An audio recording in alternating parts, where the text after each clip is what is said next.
ગાંધીનગરમાં ભારે વરસાદે ખેડૂતોની ચિંતા વધારી દીધી છે। ખેતરમાં પાણી ભરાઈ જતા જમીન ધોવાણ અને પાકને નુકસાન થવાની ફરિયાદો સામે આવી છે। હવે સૌથી મોટો સવાલ એ છે કે ખેડૂતોને થયેલા નુકસાનનો સર્વે ક્યારે થશે અને સરકાર તરફથી શું કાર્યવાહી કરવામાં આવશે।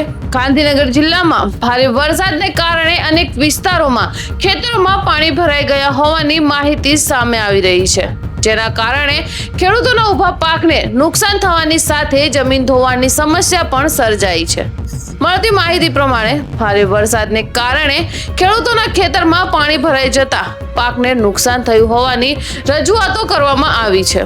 ખાસ કરી જ્યાં જમીનનું ધોવાણ થયું છે તે ખેડૂતોને મોટું નુકસાન ભોગવવાનો વારો આવ્યો છે। આ મામલે ખેડૂતોના નુકસાનનો યોગ્ય સર્વે કરવાની માંગ પણ ઉઠાવી છે।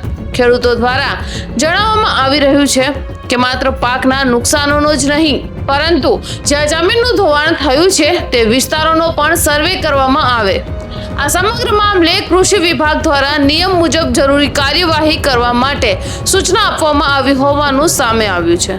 સાથે જ અસરગ્રસ્ત ખેડૂતોના નુકસાનની યોગ્ય નોંધ લેવામાં આવે અને ત્યારબાદ નિયમ મુજબ આગળની કાર્યવાહી કરવામાં આવે તેવી માંગ છે।